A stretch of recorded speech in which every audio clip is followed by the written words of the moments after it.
So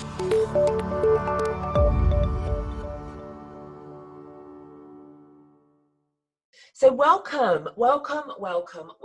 First of all, thank you for having me. Thank you for being here. Thank you to We Are the City for inviting me to speak for you today. This is something I am so passionate about. And the first thing, hi Georgina, the first thing I want you all to do is send yourselves the biggest dose of compassion, the biggest virtual hug, or you can actually give yourself a physical hug, that you can possibly muster. Because what I know for sure is that right now, none of you that are having to redo CVs, seek out new opportunities, are in a position that you would have been in at any other moment in time. And today I'm here to give you some direction, give you some tools, give you some hacks, share my knowledge in order that we can do our best possible, or give ourselves the best possible chance of securing the right next opportunity for you. And that's what I'm here to do today. But I do know you all deserve the biggest dose of compassion. It is such a challenging time right now, and you're all doing amazingly. And the fact that you've all shown up today is testament to your commitment to yourselves. So big well done. And I'd love to know if I know some of you here already. I've got a couple of names I already recognize, but have any of you not had any kind of interaction with me so far? Say hi if you haven't yet. If we haven't yet worked together in some way, shape or form, I'll give you a little lowdown of who I am. So for the last, 22 years, I have been working in the recruitment world. I have two webinars. No, I've got two businesses, and my businesses are C&C Search as well as C&C Academy. So we have an online learning platform and we have our search business. And I've been really, really lucky. My career has seen me work in TV, on awards, with the government. Hi, Sam. And I've had this incredible career. And I've been really lucky over the last few years. Hi, Jennifer. Hey, Bumi. I've been really lucky over the last few years to have been able to speak all over Europe. And I work really closely with lots of businesses in order that I can help them really make the best use of their talent. Hi, Linda. Really lovely to have some new people here to speak to too. It's fantastic. Hi, Alison. And so our vision in the Academy, so this is the learning platform, is where everybody's equally empowered and enabled to thrive, and where the roles are held in the rich, where roles, oh my goodness, where you can thrive in your roles, and whilst the profession is held in the high regard it richly deserves to be. And we're on a mission to create the best platform in order to enable that. So what are we going to cover today? What are we going to cover today? Oh, thanks, Sham, that's sweet. And some of you are only sharing to panelists, some of you are sharing to everybody. So change your share from two to all panelists and attendees, if you would like to. Okay, so we're going to cover a little bit about CVs, mindset, but all the tips and tricks that I can give you from my 22 years of experience. And I'm hoping that you will all come away with at least 3 actions from today that's going to really impact your search for the better, So that is my goal today, but I'd love to share your goal. What's brought you here today? What do you really hope to get out of the session today? Share with me what your goal is, and I can really try and make sure that we cover everything that you really wanted to gain from this session today. So just share in the chat box, and just try and share to all panelists and attendees so that everyone understands and knows what your goals are, why you're here. Talk to me, share with me. Make your CV stand out, great one. Positive focus mindset, love that. What about everybody else? Why are you here today? Okay, Tanya, I get that. That's tough. Having the confidence to get out there from Jane. Brilliant. Yeah, yeah. So just share in the chat. Okay. Okay. We're going to help with all of these things. Don't worry. We're in the right place. You are in the right place today to be supported, and you are amongst friends. You are amongst friends. So let's start with the challenging bit. Let's start with the challenging bit and get that out of the way. But the reason why I share this information is that it really helps us to understand why and what we're working with and how we can use that to really support you. Okay, so number one. So first applications received on average 200 seconds after a job is posted. Now, I'm sure you've done this, but if you haven't, have you set up job alerts on LinkedIn, on Indeed, on Glassdoor? Glassdoor's always my big tip for everybody. Lots of people don't necessarily look at Glassdoor for job roles, and it's a fantastic place to seek out new opportunities. So my first tip I want you to write down today is set up job alerts for every single site that you are a member of and that you're enrolled in, is to set up your job alert. Okay, so that is number one. Now, most people are quite shocked at this statistic, and that's that the average time spent looking at a CV is 15 to 27 seconds. So we have a very short amount of time to create impact with your CV. Now, don't worry, I'm going to tell you all about how we deliver that for you, so don't worry. But it does go to show that it's so important we have the image of your CV looking spot on, and we're going to go through this together today. It's the next thing is spelling and grammar. Now, do you know that in the search side of our business, over 87% of all of the CVs we receive have spelling and grammar mistakes? Over 87%. So I really want you to get somebody that you know really well, that you trust, who's got amazing attention to detail to proofread your CV. Have you all had your CV proofread by a couple of people? I'm not suggesting you go out to lots of people and get lots of feedback on your CV, because actually sometimes that can be less helpful than helpful. But have you had your CV proofread? If you haven't, please, please, please have it proofread. Now, I have, myself, I have dyslexia. Mild dyslexia, but dyslexia nonetheless. So I use something called Grammarly. Does everybody know about Grammarly?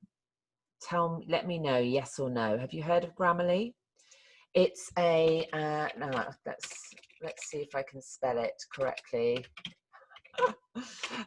Yes, so if you don't use Grammarly, use Grammarly. It's completely free to use, and it means it will help check. It's not perfect though, so get your CV proofread. Now, who here has a picture of themselves on their CV? If you do, take it off. It's not something that supports your application. In fact, even if you are a supermodel, it's something that will hinder your application process. Please remove all pictures from your CV, okay? It's mega important. Now, 68% of employers are going to look for you on social media. So Google yourselves. Make sure your social media is private, apart from LinkedIn. We're going to talk about LinkedIn in just a second. There's no issue with having your LinkedIn URL on your CV. It's simply on the CV itself. So I want you to make sure that you're what is out there about you is absolutely professional. So please Google yourselves. Please check that your Facebook is private. Please check your Instagram's private. Please make sure it is as professional as it possibly can be. Possibly can be. And 17% chance that your cover letter is read in full. Your CV is the most important thing. And 76% of your CVs will be ignored if your email address is unprofessional. We're missing an L at the end of unprofessional. And what I mean by that is just make sure that your email address, your contact information sounds professional. I know that I was on a webinar last week and one of the people had put something like, I'm going to use a different name, but Lizzie is crazy at 89 at hotmail.com. So we just don't want those kind of email addresses going out there into the world, okay? So I want you to start, and I'm going to give you, all of my webinars, by the way, are interactive, okay? All of them, because I think it's much more interesting. And also doing the work is what really helps us progress. Now, what makes you you? So I want you to start with tuning into all of the things that make you uniquely you. Because when we start our CV is a representation of who we are. Now, whilst not all of these things are going to go onto a CV, what it starts to do is starts us to tune into what makes us special, what makes us unique, what we have to bring to the world. And I would like you to write down right now, you can either share in the chat box or write it down on physical paper, 5 or 6 things that are unique about you. So you've got mine up here in front of you to give you a little bit of inspiration. And these are some of the things that make me uniquely me. But I want you to get really tuned into what makes you special and unique. Okay, it's really, really important. Now, somebody's saying they don't like LinkedIn. I think LinkedIn now is an extension of your CV. You don't have to be on it, but I think it's really important. I think it's really important. But obviously all these things are individual choice. I can only share my advice today from me to you. But of course, not all of it may be quite right for you. So that's okay. That's okay.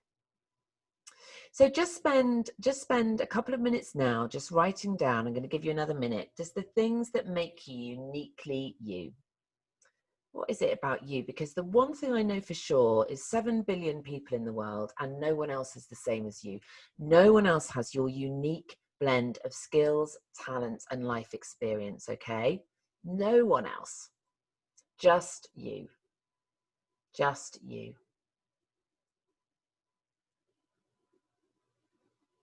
So I would really like you to just get those noted down on paper. Okay, so let's get a bit more into the nitty and gritty.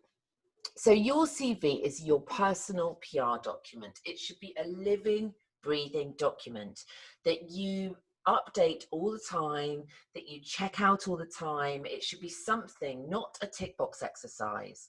I want you to put and pour love, attention and passion into your CV because it is your door opener. It's your sales pitch. It's your personal sales document.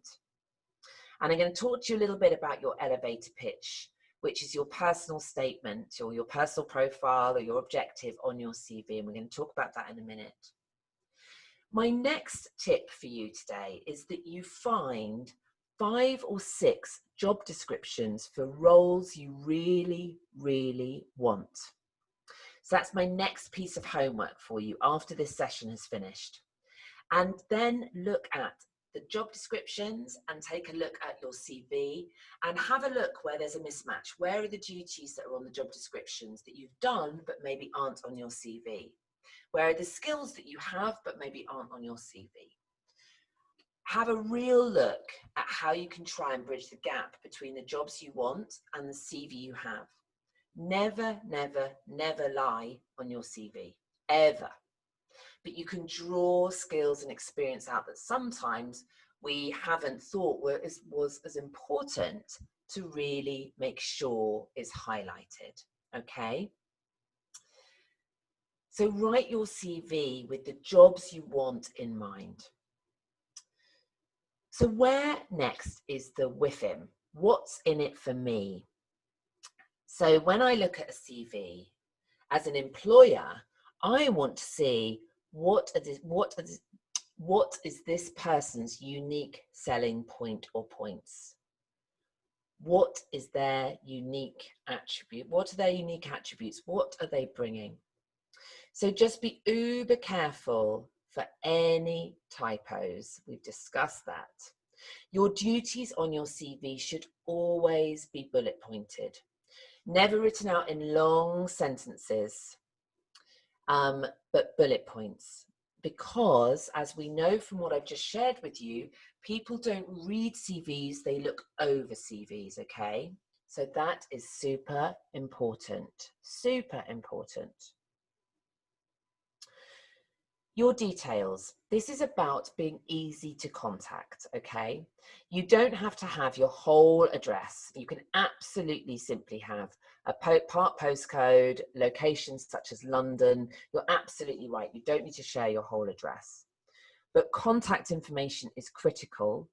And for me, so is the link to your LinkedIn account, because we're going to talk about how that can power up your employability in just a minute. Then for me, the perfect layout is your key skills, bullet pointed, 3 to 5. Yes. Now Sam, that is a really good point. So I have only just learnt this too. I had no idea.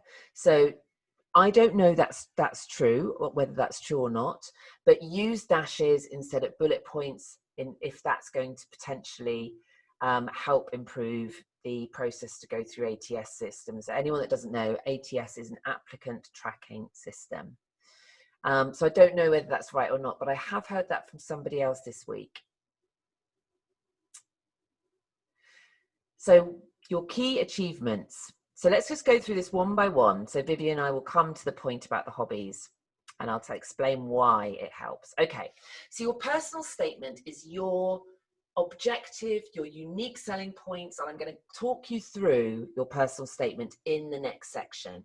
I'm going to give you a really clear idea of how that should read. Key skills, 3 to 5 key skills, okay? And making sure that you've referred those back to the jobs you're looking for and what skills keep coming up that they're searching for. I like then a key achievement or two.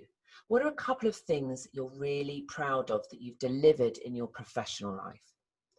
Why is that important? Well, it makes you stand out. It demonstrates what you can deliver for an employer. And it gives you something to talk about on the interview. So it's a fantastic way to draw somebody and a potential employer into something you've achieved during the interview process, which can only work in your favour. Work experience comes next, with the most recent first.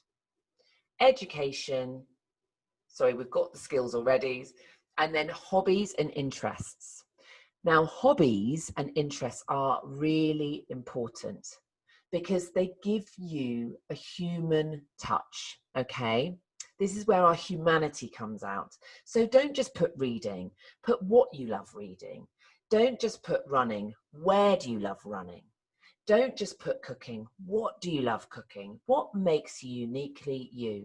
And then all of a sudden you see why we started the session really looking at what our personal skills and unique qualities. No, don't have key skills and separate skills. I'm sorry, that's an error. So just ignore that skills. Okay. References.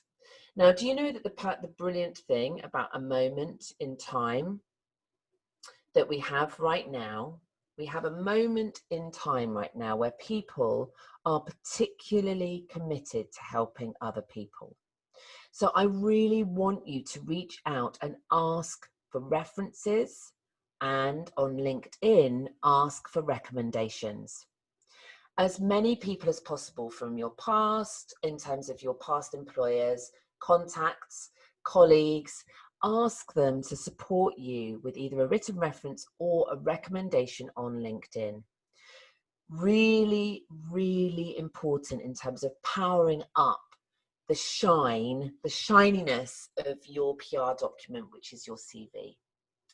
And for me, LinkedIn profiles and CVs are absolutely connected. So I want you to make sure that you've checked out your LinkedIn profile with as much power, positivity, attention, passion as you are going to do with your CV. Okay, both of them.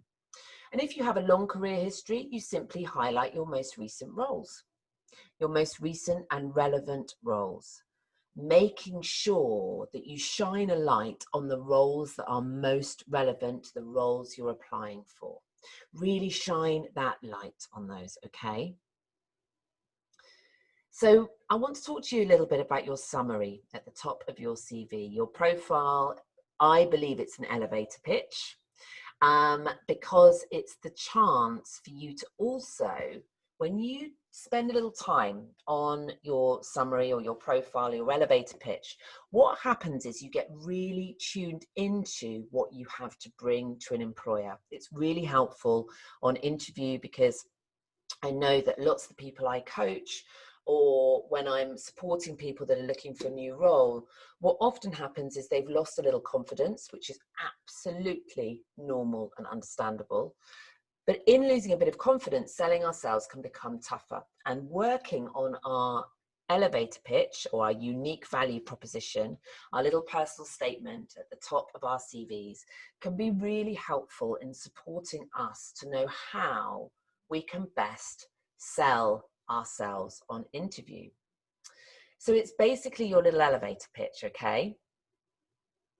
It's basically your little elevator pitch. It's about 5 to 8 lines long, and it's got a really clear structure to it, okay? It has a really clear structure to it.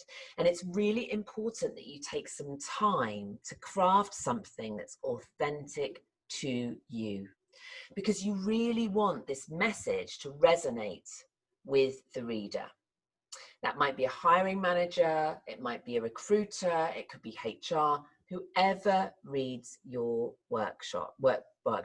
whoever reads your resume, whoever reads your resume. And just pop your questions for later into the chat box, into the Q&A box, not the ongoing chat box, so I can get to them all at the end, okay?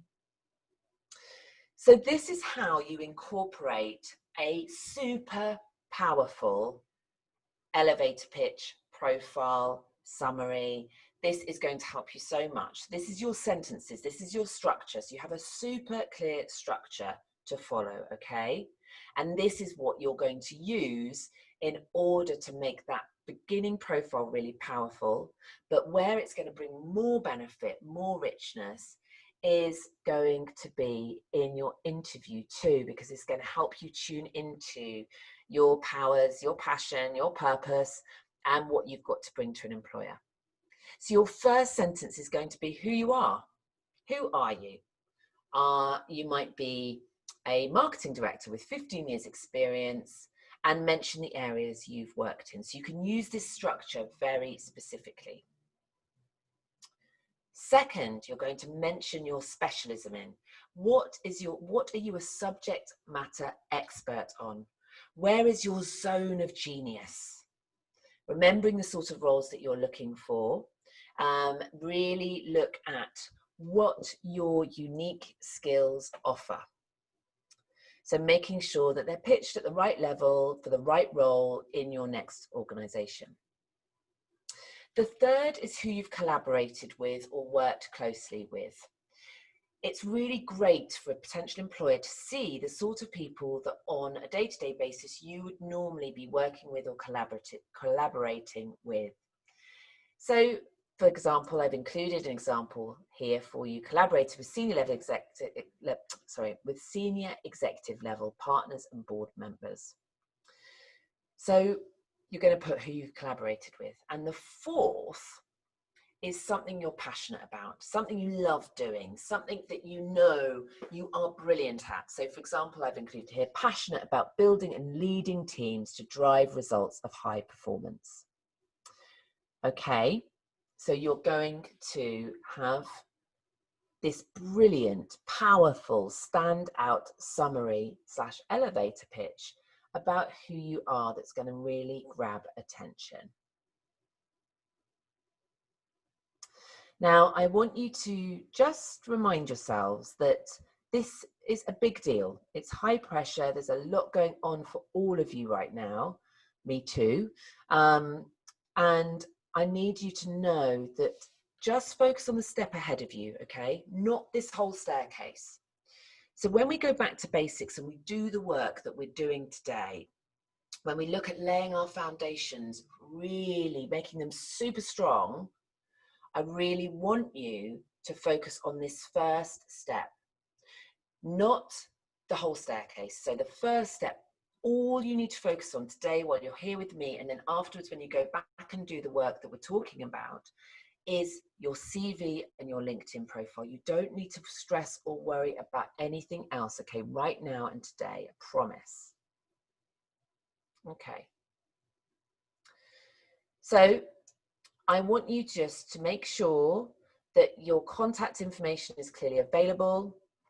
Your LinkedIn profile link is there. Your education and qualifications, please, please, please do not lie on your education or qualifications. It's so important. Get those relevant skills that are on there.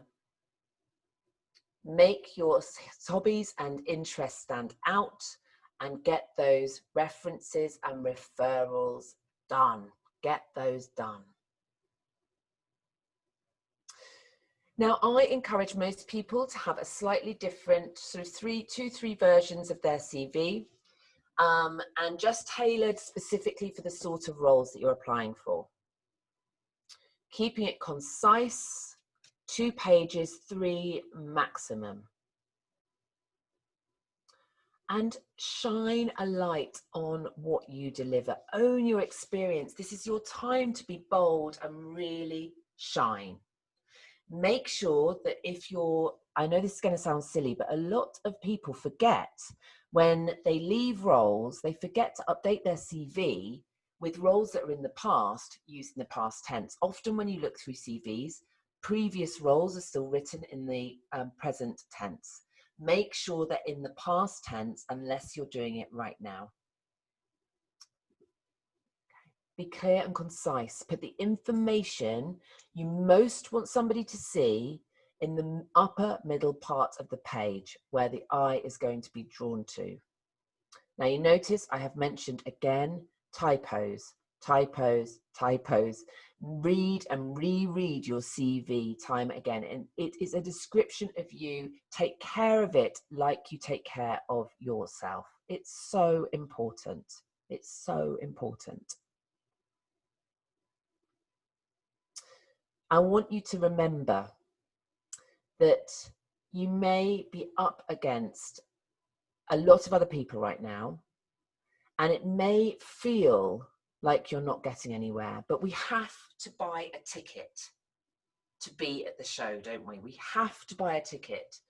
And the bottom line is at the moment, it's just reminding ourselves that, okay, I might not get an interview the first time I send an application. I might not be shortlisted for the first role I go for, but keep going. Remember to keep drawing on that courage, because it's the courage to continue that counts. It's the courage to stay hopeful and optimistic, and the courage to come together at webinars like this and support one another, okay?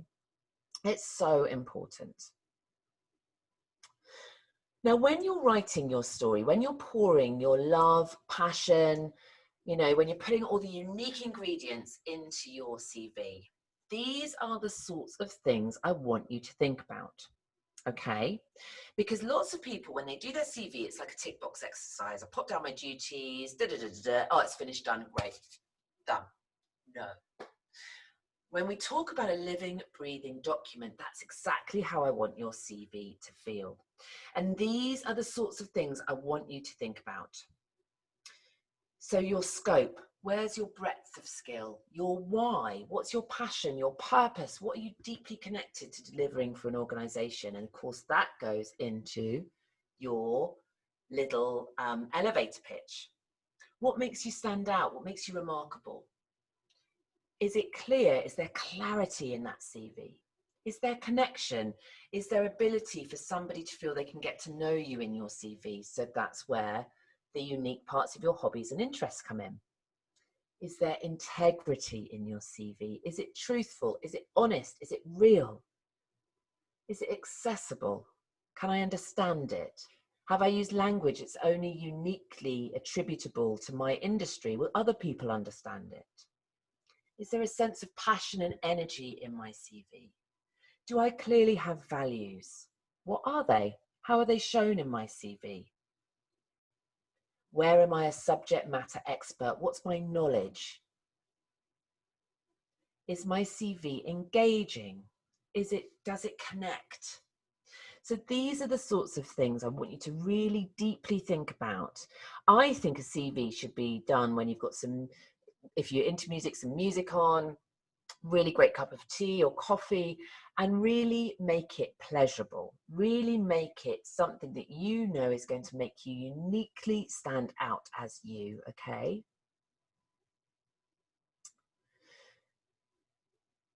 And we want your CV to tell a story. And the brilliant thing about doing this is it will help you in your interview so much, okay? So much. The other thing to remember is that when you get to know what your values are, it will help you to make great decisions in the sort of business that you then go on and work for.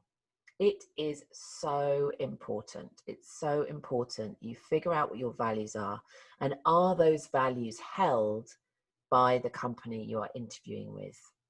Really key. Now, these are some of the values that I've put down here.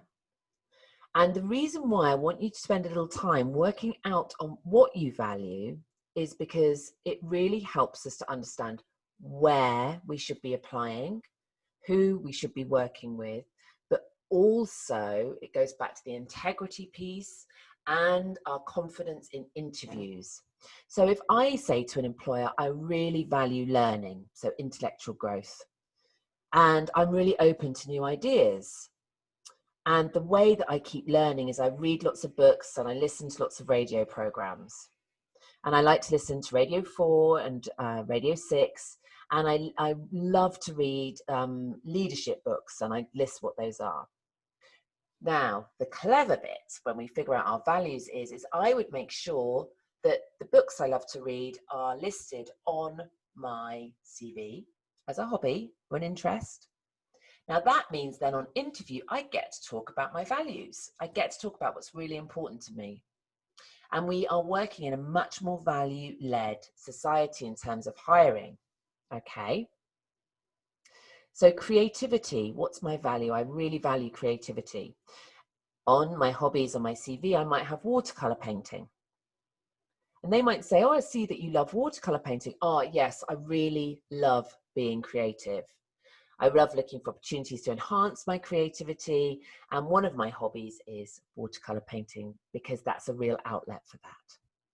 So figure out your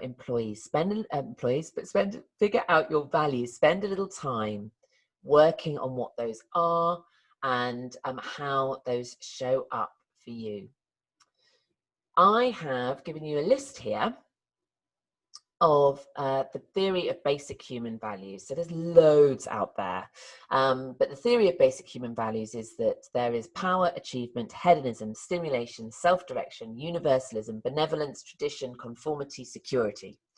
And these show up in lots of different ways for different people in their values. So just have a look there. Are there three that stand out to you right now? Are there three that really jump out at you as things that are really important to you? And how can that translate into your interviews and CV? How can that translate for you? Have a little look. Just share in the chat box for me. Just share in the chat box for me what What are your standout values? What things for you matter the most when you look at this list? What's really important to you? Could be equality, politeness, and creativity. Could be those three. How do I translate those? How do I bring those out? How do I make those shine? Yeah. Okay.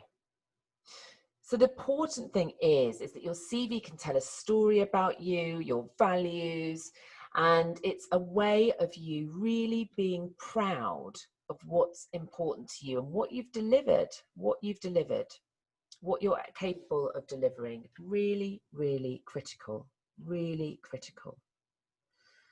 Now, what I want to do with you next is I want to answer any questions that we have. So then I'm going to tell you a little bit how you can stay in touch with me and what we deliver. But let's have a look at your questions. Okay, should a CV be limited to 1 page? No, 2 pages, 3 maximum. What is the best way to communicate a break from a workplace on my CV?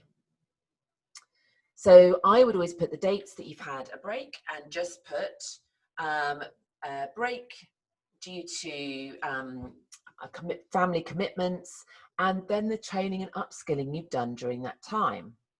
Absolutely. Perfect.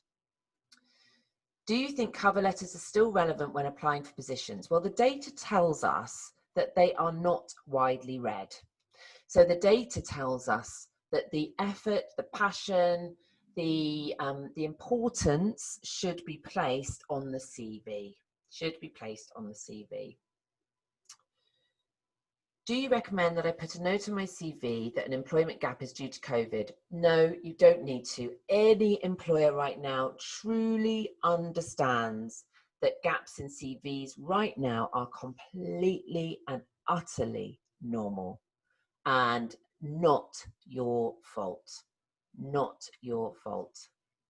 So if you are writing a cover letter, I would simply have 3 or 4 that are standardized and just tweak them. Tweak them. Somebody's asking me whether the LinkedIn and my CV and LinkedIn should be different. No, they should not be different. They should be replicable of each other. They should absolutely be replicable from each other. And even more importantly, the bit that LinkedIn can do for you that your CV can't is all of the recommendations from people that you've worked with in the past, okay? That you've worked with in the past. Next question is, how many jobs do you advise to apply for per day? Oh, I wish I could give you an exact number. I would advise that you apply for the roles that truly are roles that you really can deliver on and that you're really interested in working for, and working for. My next question. I had a 10-year gap to raise my family.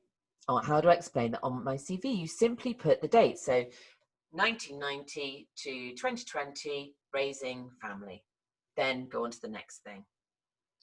It's absolutely fine. 50% of us are bringing up the next generation of little people. It's okay. Absolutely nothing to be ashamed of or feel that we have to hide. It's something we should be very proud of. Yeah. How do you deal with redundancy on your CV? Well, I think at the moment, there's never been a moment in time where people are more supportive and more understanding of somebody that has been made redundant, okay? So you really don't need to worry about that. At the moment, COVID redundancies are expected, they're normal, you know, people are totally understanding, okay? I promise you, clients that I'm speaking to are absolutely understanding of this. So you want to have your most recent roles first, and you might just have a list then of dates and positions of other roles that you've done, the dates and positions, okay? Now, does anybody else have any more questions for me? Pop them in the Q&A or chat box now, because I really want to make sure that I'm answering any questions that you've got. It is harder at the moment in an employment market that's really constricted, Becky. It's much more difficult to make a career change unless you set up your own business. The reason being is that the volume of applications for specific roles goes up and the specificity of employers also goes up. So it's sensible for us to work with what we have experience of and delivering right now, rather than trying to move into something new. Yeah. If I'm over 50, should I remove the oldest roles? Only if they're not relevant. Only if they're not relevant. If roles are not relevant, then there's no point in having them on your CV. If roles that we did, if you think about it, for me, I'm a woman in my 40s. I worked at Sainsbury's and as a babysitter when I was 13, 14. Are they going to be relevant on my CV? No. Would I include them on my CV? No. Absolutely not. Somebody told you to take your dates off your CV because it makes you look too old. No. Oh my goodness. I mean, the thing is that things have changed so much over the last 10 to 15 years, and rich experience is a selling point, not a negative. It's a selling point, not a negative. I promise you that. And for referees, do I put email or just a name and a company? Well, if your referees are happy to be contacted by email by lots of people, that's fine. But if they're not, then obviously don't do that. Don't do that. Let's see if I've got any more questions in the chat box. Okay. Somebody asked you to remove your dates from university. That's absolutely illegal, as in it's age discrimination is illegal. So, and it's not the right thing to do. So I'm really, really sorry to hear that that's an experience you've had. It's not an experience you should have had, okay? I'm sorry about that. That's, I think rich life experience is every bit as important as anything, as it's super important. Super important. And if anybody wants to keep it in your chat, any more questions there, if anybody wants to continue your learning journey with me and my team, we have on the Academy, we've got a weekly coaching club. It's completely free to join. For your first month, it's completely free. So if you want to come and join the coaching club, it's completely free for your first month. I've also put a discount code there for all of the different CPD certified courses that we run. If they're interesting to you, if it's of interest, if it might be helpful, come and have a look at the website. I've just put the website there and take a look. There might be something there that can really help and support you if that's the sort of thing right now that you're looking at. So take a look there. How do you highlight transferable skills? You put them in the list of your skills. You put them in the list.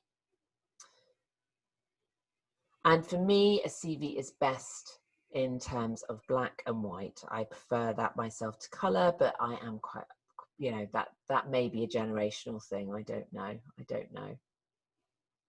I don't know.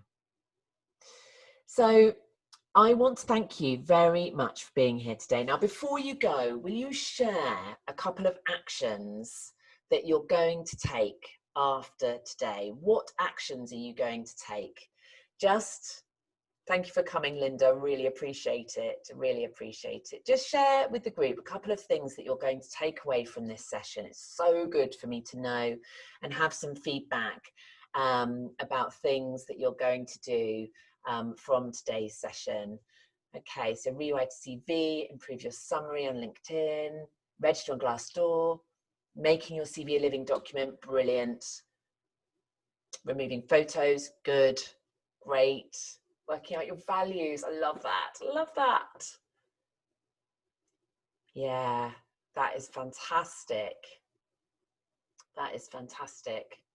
Really, really glad that you've got something from today. That's so lovely to hear. Thank you very, very, very, very much. Thank you so much. Yay, someone's feeling more confident to do your CV. That is brilliant. That makes me very happy.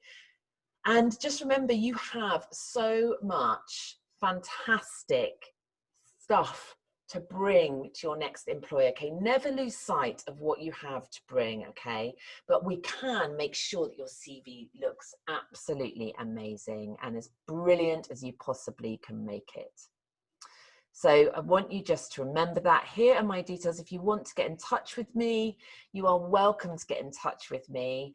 And here are some of the ways you can do that.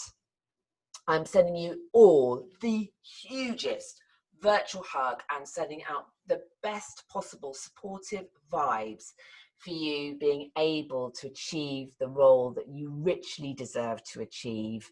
I am here behind you, cheerleading you on. Follow all the advice I've given, do the work, and I know that right role will be just around the corner. I just know it. I really, really do, okay? I really, really do. So I'm sending you all the luck in the world. Stay in touch with me. Come and check out the Academy if it might be something that sounds useful to you. And I am sending you all the biggest amount of love, okay, everybody? So thank you for being here. Thank you for coming. And I will look forward to seeing you all very soon.